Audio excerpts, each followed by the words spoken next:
Admission class में स्वागत है आप लोग का। आप लोग देख रहे हैं कॉम्पिटेटिव एग्जाम के प्रीवियस ईयर में पूछा गया मैथ का प्रश्न, और आज मैं आप लोग को बता रहा हूँ आरआरबी एनटीपीसी 16/4/2016 शिफ्ट फर्स्ट के प्रश्न। तो इस शिफ्ट में जो भी मैथ का प्रश्न पूछा गया है एक एक कर मैं सारे प्रश्नों को बताऊंगा। तो मैंने पूरे शिफ्ट के प्रश्नों को दो भागों में बांटा है और आज मैं आप लोग को पहला भाग बता रहा हूँ। तो शुरू करने के पहले आप लोग से अनुरोध है कि अगर आप लोग को ये वीडियो अच्छा लगता है तो लाइक करें, अपने दोस्तों को भी शेयर करें, एवं जो भी अभी तक मेरा चैनल सब्सक्राइब नहीं किए हैं कृपया करके सब्सक्राइब कर लें, क्योंकि भविष्य में मैं जो भी वीडियो बनाऊंगा तो आप लोग तक समय पर पहुंच सके। चलिए शुरू करते हैं। पहला क्वेश्चन कह रहा है कि 9 के प्रथम 30 गुणज का औसत क्या हो। क्वेश्चन क्या है कि 9 के प्रथम 30 गुणज का औसत। ठीक है, अब इसको आसान से हम लोग बनाते हैं। यहाँ पर कह रहा है प्रथम 30 गुणज, यानी 9 का टेबल 30 टाइम लिखेंगे और उसके बाद उसका औसत निकालेंगे तो क्या होगा। क्वेश्चन ये हो गया। तो कोई भी लगातार संख्या दिया हुआ हो तो लगातार संख्या का औसत होता है पहले प्रथम संख्या, लगातार संख्या का औसत होता है प्रथम संख्या प्लस अंतिम संख्या बटा दो। कोई भी लगातार संख्या दिया हुआ हो उसका औसत होता है प्रथम संख्या प्लस अंतिम संख्या बटा दो। देखिए इसको दो तरीका हम बनाने के लिए बता रहे हैं। यहाँ पर 30 गुणज का औसत, तो पहले हम 30 गुणज का औसत निकालते हैं, यानी 1 2 3 4 कहां तक 30 लगातार संख्याओं का औसत हो जाएगा। तो कोई भी लगातार संख्या का औसत क्या होता है प्रथम संख्या प्लस अंतिम संख्या बटा दो। तो इसका औसत बराबर क्या होगा प्रथम संख्या प्लस अंतिम संख्या बटा दो। ठीक है, एक 30 गुणज का औसत क्या हो जाएगा प्रथम संख्या प्लस अंतिम संख्या बटा दो, यानी क्या हो जाएगा 31/2। ठीक है, 31/2। अब किसका कह रहा है 9 के प्रथम, तो इसमें 9 से गुना कर दीजिए, यानी कितना हो जाएगा 9 तिया 27, इतना हो जाएगा। अगर इसको भागा देते तो क्या हो जाएगा 1 3 9.5। ठीक है, यानी 9 के प्रथम 30 गुणज का औसत क्या हो जाएगा 139.5। इसको इस तरह भी बना सकते हैं या इसको इस तरह भी बना सकते हैं। देखिए यहाँ पे क्वेश्चन 9 के प्रथम 30 गुणज का औसत, यानी 9 का 30 तक पढ़ा लिखे, 9 9 दूनी 18 9 तिया 27। ठीक है, 30 तक होगा तो कितना हो जाएगा 270, यानी 9 का पढ़ा अगर 30 टाइम लिखते हैं तो लास्ट पहली हो जाएगा, पहला संख्या हो जाएगा 9 और अंतिम संख्या कितना हो जाएगा 270। तो औसत बराबर क्या हो जाएगा, तो औसत बराबर हो जाएगा पहली संख्या प्लस अंतिम संख्या बटा दो। क्या हो जाएगा पहली संख्या प्लस अंतिम संख्या बटे 2, यानी 279/2। ठीक है, इसको भाग दीजिए 1 3 3 दूनी 6 और 9 दूनी 18.5। ठीक है, 139.5। ठीक है ना। अगला क्वेश्चन देखिए, अगला क्वेश्चन कह रहा है कि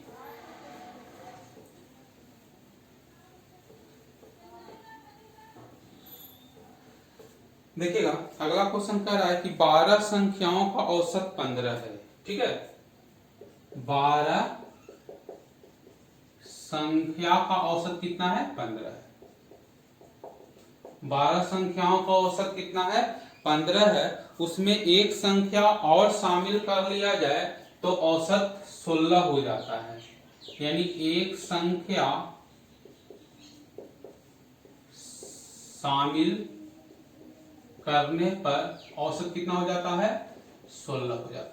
तो क्वेश्चन क्या कर रहा है कि उस नई संख्या का औसत क्या होगा, यानी सॉरी उस नई संख्या का मान क्या होगा। क्वेश्चन क्या है 12 संख्याओं का औसत 15 है, एक संख्या शामिल करने पर औसत 16 हो जाता है, तो उस नई संख्या का मान क्या होगा। तो यहाँ पे 12 संख्याओं का औसत 15 है, एक संख्या शामिल होने पर औसत हो जाता है 16। तो औसत वृद्धि कितना हो गया, औसत वृद्धि कितना हो गया 16 घटाओ 15, यानी औसत में 1 की वृद्धि हो जाती है। नई संख्या शामिल करने से औसत में 1 की वृद्धि हो जाती है और संख्या कितना हो जाएगा 12 को पहला था, एक और शामिल कर लिया तो संख्या कितनी हो गई, तो संख्या हो जाएगी 13। औसत यानी प्रत्येक संख्या में 1 बढ़ रहा है और संख्या है 13 को, यानी कुल कितना बढ़ जाएगा, तो कुल वृद्धि कितना हो जाएगा 1 गुना 13, यानी औसत में 1 की वृद्धि हो जाए तो टोटल कितना वृद्धि हो रहा है, 13 की वृद्धि हो रहा है। यानी नया संख्या आने से पहले वाले औसत जो है उससे 13 अधिक है, पहले वाले औसत 13 अधिक है, तब ना बढ़कर 16 हो गया। तो नया संख्या का मान कितना हो गया, नए संख्या का मान कितना हो जाएगा, तो 15 प्लस 13, यानी नया संख्या कितनी हो जाएगी, तो नया संख्या 28, यानी नया संख्या 28 होगी। तो क्या कहते हैं, औसत में 1 की वृद्धि हो जाएगी, यानी औसत कितना हो जाएगा, 15 से बढ़कर 16 हो जाएगा। औसत कितना हो जाएगा, 15 से बढ़कर 16 हो जाएगा। अगला क्वेश्चन देखिए,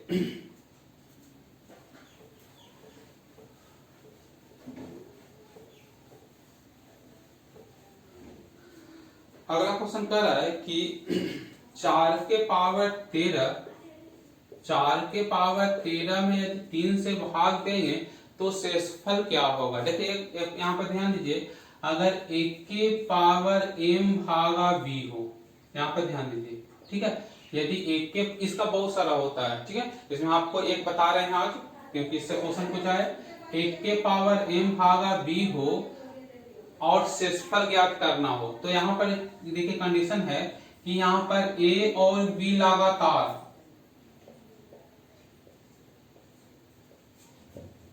घटते क्रम में हो। अब लगातार घटते क्रम क्या हो गया, यानी 5 के पहले 4, 3 रहे तो 2, 8 रहे तो 7, 6 रहे तो 5, यानी लगातार घटते क्रम में हो। तो अगर इसका शेषफल ज्ञात करना हो तो शेषफल हो जाएगा 1, यानी आंसर याद रखने की जरूरत है। क्या है, आप इसको ध्यान दीजिए, 1 के पावर m भागा b हो, a b लगातार घटते क्रम में हो और शेषफल ज्ञात करना हो तो शेषफल क्या हो जाएगा 1। यहाँ पर देखिए 4 के पावर 13 भागा 3 है, यहाँ पर 4 और 3 लगातार घटते क्रम में, यानी दोनों के बीच का अंतर 1 है, तो इसका शेषफल कितना हो जाएगा, तो इसका शेषफल हो जाएगा, इसका शेषफल कितना हो जाएगा, तो इसका शेषफल हो जाएगा 1। कितना होगा शेषफल, तो इसका शेषफल हो जाएगा 1। चलिए अगला क्वेश्चन है,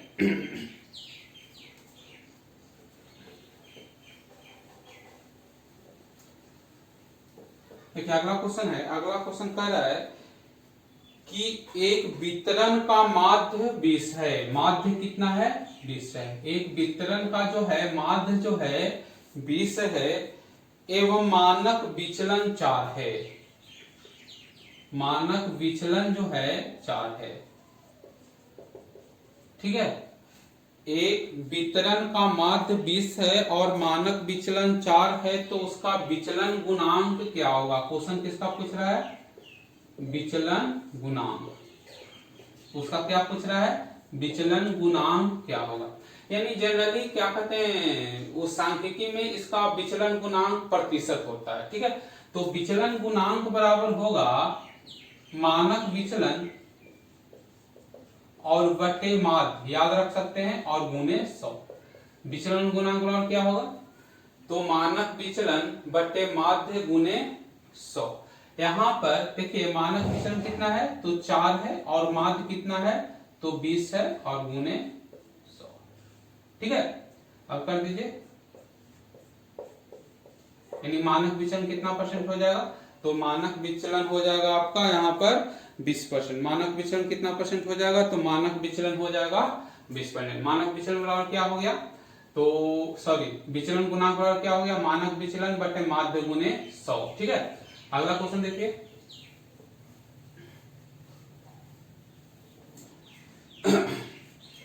अगला क्वेश्चन इस प्रकार है कि 0.08x प्लस 0.04y बराबर 10, ठीक है। आगे है कि 0.2x माइनस 1 प्लस 0.4y बराबर 24.8। हमको इसमें x का मान निकालना है। किसका मान निकालना है, x का मान निकालना है, ठीक है। अब हम क्या करते हैं कि अगर ऊपर वाला में 100 से गुणा कर देते हैं और नीचे वाला में 10 से गुणा कर देते हैं, तो सारा दशमलव तो हट जाएगा, हट जाएगा कि नहीं, ठीक है। तो हटा दीजिए, तो 100 से गुना किए तो क्या हो जाएगा 8x, और एक क्या हो जाएगा 4y बराबर कितना हो जाएगा, तो 1000, ठीक है। इसमें 10 से गुना कीजिए तो क्या हो जाएगा 2 इंटू एक्स माइनस 1 और प्लस 4y बराबर 248। ठीक है, अब यहाँ पर माइनस प्लस कर दीजिए, ये तो कट जाएगा। अब यहाँ क्या हो जाएगा, 8x माइनस कितना हो जाएगा, यहाँ पर अंदर जाएगा तो -2x और माइनस प्लस 2। अब इसको घटाइए तो क्या हो जाएगा 2, यहाँ हो जाएगा 9, 9 में 4 घट गया 5, यहाँ हो जाएगा 9, 9 में से 2 घट गया 7। ठीक है, कितना हो जाएगा 752, कितना हो जाएगा 752। ठीक है, अब यहाँ पे देखिए इसको इस ओर ले जाते हैं तो प्लस है तो माइनस में हो जाएगा, और यहाँ पर 8x में 2x घट गया तो कितना हो गया 6x बराबर 552 घटाओ 2 यानी 752 घटाओ 2 यानी 750। तो x का मान कितना हो जाएगा 750 बटा 6, कितना हो जाएगा 750 बटा, तो इसको काटिए तो 6 एकाएं 6 और 6 दूनी 12, 6 पर 33 यानी कितना हो जाएगा 125। x का मान कितना हो जाएगा, तो x का मान हो जाएगा 125। कोई दिक्कत। अगला क्वेश्चन देखिए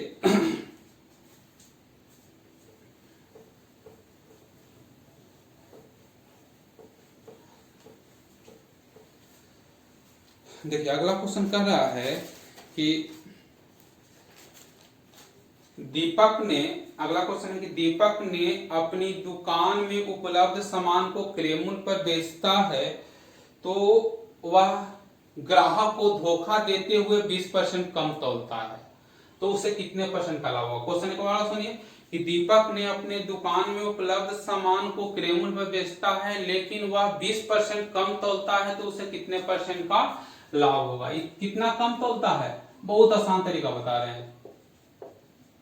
कितना कम तौलता है तो 20%, तो वह तौलता कितना है, तो वह तौलता है 80%। तो जो 20% कम तौलता है वही लाभ होगा, उसको उसी के रूप में लाभ होगा, तो परसेंट लाभ कितना हो जाएगा, तो 20/80 गुने 100 इन कितने परसेंट का लाभ होगा उसे, तो उसे 25% का लाभ होगा। यानी जो कम तौल, क्योंकि वो सामान क्रय मूल्य बेच रहा है तो जो कम तौल रहा है लाभ उसी पर कमाएगा, यानी वह कितने परसेंट का लाभ कमाता है, तो वह 25% का लाभ कमाता है। अगला क्वेश्चन है पार्टनरशिप से। क्वेश्चन कर रहा है कि मोहन जो है 1 लाख रुपया लगाकर एक व्यापार का शुरुआत करता है और कुछ महीने के बाद सोहन उसमें 40,000 रुपया लगाकर शामिल हो जाता है। ठीक है, कह रहा है कि मोहन 1 लाख रुपया लगाकर एक व्यापार का शुरुआत करता है और कुछ समय के बाद सोहन 40,000 रुपया लगाकर उसमें शामिल हो जाता है और एक वर्ष के अंत में लाभ का अनुपात 3:1 हो, वर्ष के अंत में लाभ का अनुपात 3:1 हो, तो क्वेश्चन कर रहा है कि जो सोहन कितने महीने के बाद व्यापार में शामिल हुआ।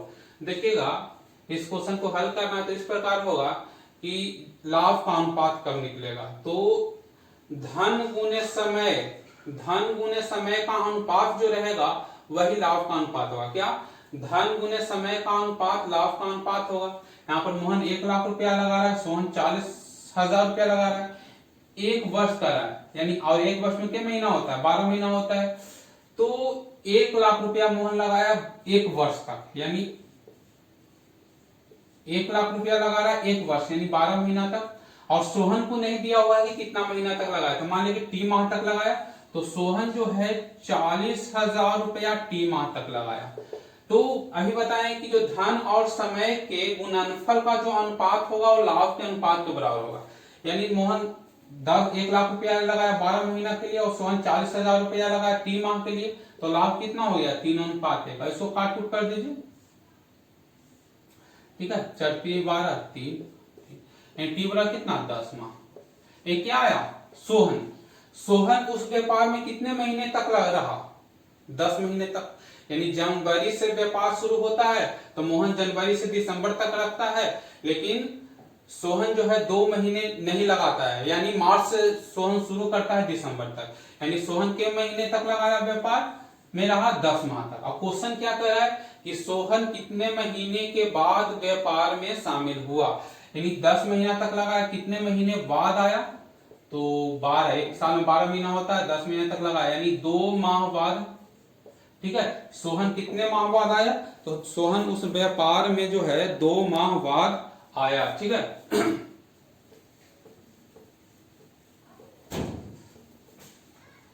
चलिए अगला क्वेश्चन है। अगला क्वेश्चन देखिए कि सूर्य का अवनमन कोण 60 डिग्री से घटकर 30 डिग्री हो जाए तो जमीन पर स्थित टावर के परछाई 30 मीटर बढ़ जाता है, तो टावर की ऊंचाई क्या होगी। क्वेश्चन क्या है कि सूर्य का अवनमन कोण 60 डिग्री से घटकर 30 डिग्री हो जाए तो जमीन पर टावर की परछाई 30 मीटर बढ़ जाती है, तो टावर की ऊंचाई क्या होगी। मान लीजिए टावर है और यहां से कोण बना रहा है, पहले 60 डिग्री का कोण बना रहा था, अब धीरे धीरे क्या कहते हैं एक घटकर 30 डिग्री हो गया है।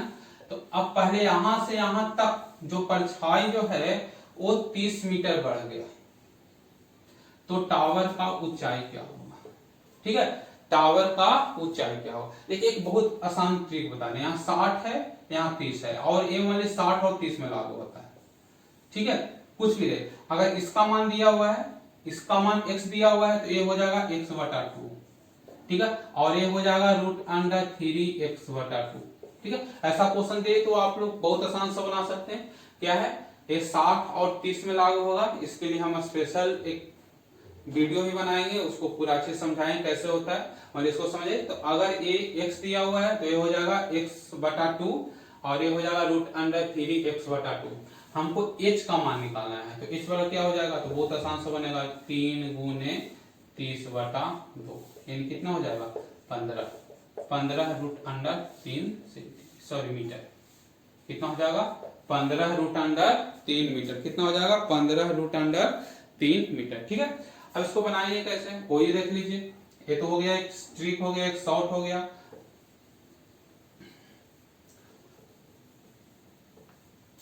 हमको h का मान निकालना है। किसका मान निकालना है, h का। इसको मान लेते हैं x, यहां से यहां तक मान लेते हैं x। अब यहां लगाएंगे कि tan यानी a और इससे कम है, तो यहां पर tan 60 डिग्री बराबर क्या हो जाएगा, तो लंब बटे आधार होता है tan बराबर, तो h/x हो जाएगा, हुआ कि नहीं। और tan 60 का मान होता है √3, तो √3 बराबर हो जाएगा h/, ठीक है, x। तो x बराबर क्या हो जाएगा, तो x बराबर हो जाएगा h/√3, कोई दिक्कत। अब tan 30 डिग्री लेंगे तो tan 30 डिग्री बराबर क्या हो जाएगा, तो h/x + 30 डिग्री और 30। अब यहाँ पर tan 30 का मान होता है 1/√3, ठीक है। तो इसको लिखिए 1/√3 बराबर h का मान ज्ञात करना है, x का मान कितना हो h/√3, तो यहाँ पर कीजिए h/√3 + 30, ठीक है। ये √3 होते हुए यहाँ आ जाएगा, तो क्या हो जाएगा 1/√3 बराबर √3 h + 30 √3, कोई दिक्कत। एक गुना हो जाएगा तो 3h बराबर h + 30 √3। अब इधर आ जाएगा तो 2h बराबर क्या हो जाएगा 30 √3, काट दीजिए, यानी आंसर कितना हो जाएगा 15 √3। तो इतना नहीं करना है, इसके लिए एक ट्रिक आप लोग को अभी बताए हैं। ये चीज तो ऐसे बनेगा, लेकिन ये चीज है अगर 30 और 60 में लागू होगा ओनली, तो अगर यहाँ पर x रहेगा तो ये हो जाएगा x/2 और h बराबर क्या हो जाएगा √3x/2, ठीक है। क्या हो जाएगा √3x/2। इससे इसको जल्दी से हल कर सकते हैं। चलिए अगला देखते हैं।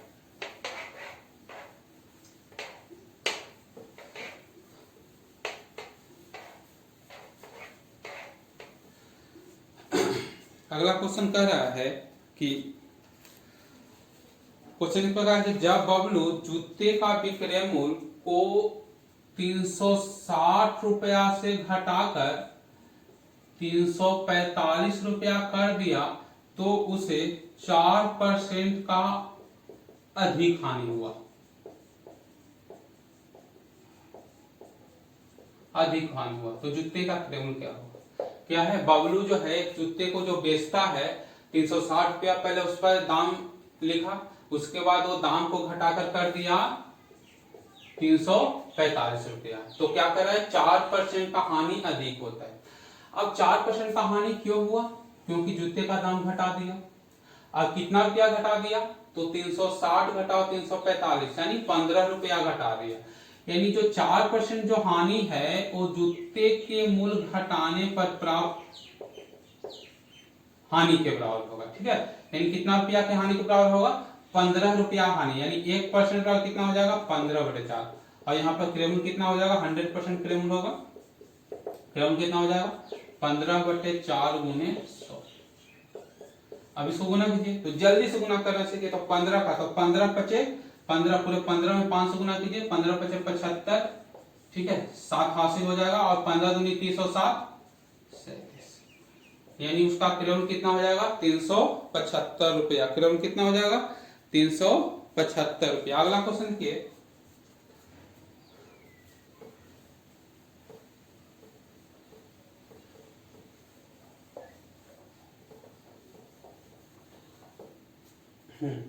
अगला क्वेश्चन कह रहा है कि 400 रुपया पर किलोग्राम के लागत से दार्जिलिंग चाय खरीदा गया। दार्जिलिंग चाय को 400 रुपया पर किलोग्राम के दाम से खरीदा गया, और उसमें असम का चाय खरीदा गया वो 300 रुपया पर किलोग्राम के दाम से। ठीक है, यानी 400 रुपया पर किलोग्राम के दाम से दार्जिलिंग चाय खरीदा गया, और असम का चाय खरीदा गया 300 रुपया पर किलोग्राम के दाम से, और दोनों चाय को मिलाकर उसे 408 रुपए पर किलोग्राम के दाम से बेचा गया। तो 20% का लाभ हुआ। ठीक है, तो कह रहा है कि दोनों चाय को किस अनुपात में मिलाएगा। क्वेश्चन क्या है कि दार्जिलिंग चाय को 400 रुपया प्रति किलोग्राम के दाम से खरीदा गया, और असम चाय को 300 रुपया प्रति किलोग्राम के दाम से खरीदा गया, और दोनों को मिलाकर 408 रुपया पर किलोग्राम के दाम से बेचा गया। तो 20% का लाभ हो तो किस अनुपात में मिला गया? तो यहाँ पर देखिए, यहाँ पर खरीदा गया, यहाँ पर खरीदा गया, यहाँ पर बेचा गया। तो अगर इसको मिश्रण का नियम लागू करते हैं तो यहाँ पर भी खरीदा तो यहाँ पर भी खरीदा होगा। तो सबसे पहले हम क्रेमूल निकालते हैं। 20% लाभ हो रहा है, तो मान लिया जाए कि क्रेमूल अगर 100% हो तो विक्रमूल कितना हो जाएगा? 120%। ठीक है, यानी 120% बराबर 408, 120% बराबर 408, तो 1% बराबर कितना हो जाएगा? 408/120। क्रेमूल कितना परसेंट? तो 100%। तो 100% बराबर क्या हो जाएगा? तो 408 गुने 100/120 कर दीजिए। बढ़ती है 36 और बढ़ चौक 48, यानी कितना रुपया? 340 रुपया। यानी दोनों चाय को जब मिलाया गया तो उसका क्रेमूल कितना रुपया हो गया? 340 रुपया। अब दार्जिलिंग चाय है और असम चाय है। दार्जिलिंग चाय का मूल्य है 400 रुपया किलोग्राम, जबकि असम चाय का मूल्य है 300 रुपया किलोग्राम। और जब उसको मिलाया गया तो मिश्रण का मूल्य हो जाएगा 340 रुपया पर किलोग्राम। यानी क्रेमूल दिया तो सबसे पहले क्रेमूल निकालेंगे, कि मिश्रण का नियम तब लागू होगा जब तीनों क्रेमूल होगा। अब इसको कीजिए, 340 में से 300 घटाएंगे तो कितना आएगा? 40, और 400 में से 340 घटाएंगे तो कितना आएगा? 60। अब कर दीजिए 2 3, यानी किस अनुपात में मिलाया गया? किस अनुपात में मिलाया गया? तो 2:3 के अनुपात में मिलाया गया। ठीक है, अगला क्वेश्चन देखिए,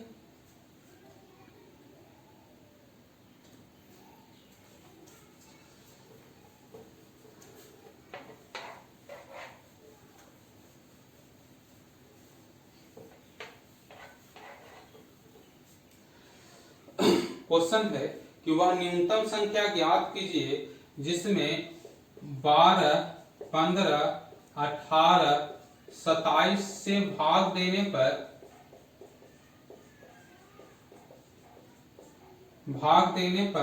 क्रमशः 10, 13, 16, 25 शेष बचे।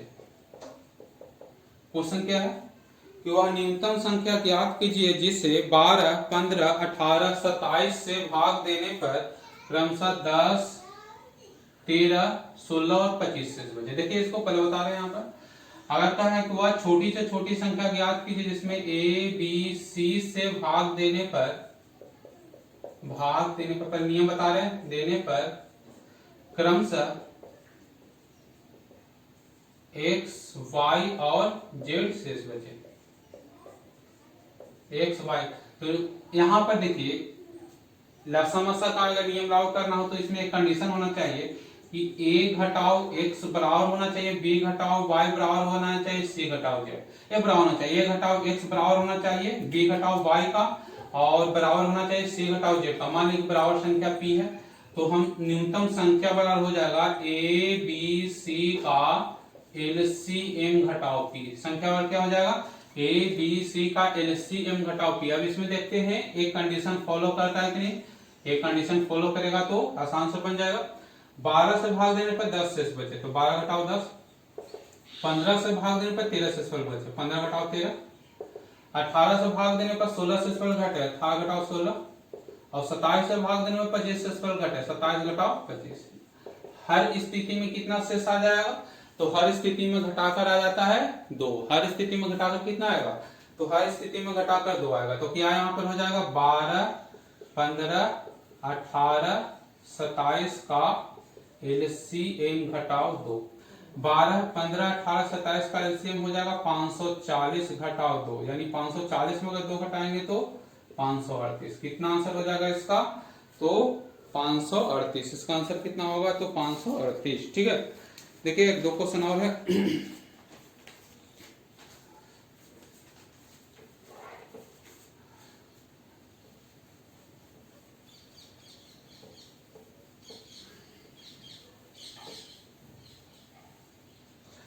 चलिए अगला क्वेश्चन है कि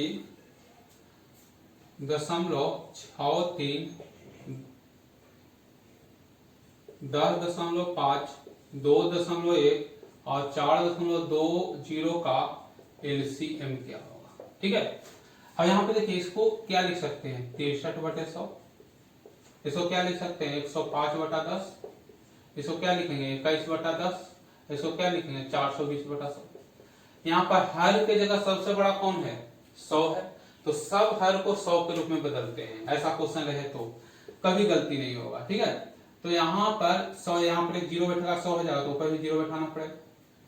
यहाँ पर एक 0 बैठेगा 100 हो जाएगा तो ऊपर भी 0 बैठाना पड़ेगा। ठीक है, अब नीचे 100 100 100 हो गया। ठीक, तो यहाँ पर क्या हो जाएगा 63 1050 210 और 420 का LCM निकालना है तो अंश का LCM बटे हर का HCF, यानी हर तो 100 है तो 100 कर दीजिए। अब 63 1050 2100 और 420 का LCM निकालेंगे तो कितना हो जाएगा तो 6300 हो जाएगा। तो 6300 बटे 100 काट दीजिए तो कितना हो जाएगा 63, यानी इसका लसर कितना हो जाएगा तो इसका लसर 63 हो जाएगा। ठीक है, चलिए अगला क्वेश्चन है और अंतिम क्वेश्चन है। ठीक है, इस भाग का इसका और शेष क्वेश्चन जो है अगले भाग में बताएंगे।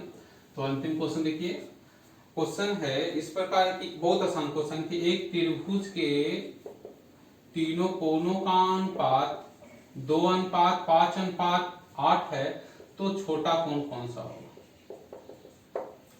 त्रिभुज के तीनों कोनों का योग होता है 180 डिग्री, ये जानते हैं। त्रिभुज के तीनों कोनों का योग होता है 180 डिग्री और यहाँ पर सबसे छोटा कोण, यहाँ पर कोण का अनुपात दिया हुआ है 2:5:8 तो छोटा कोण 2 है तो 2 बटे कितना हो जाएगा तो 15 और टोटल कोणों का योग कितना होता है 180।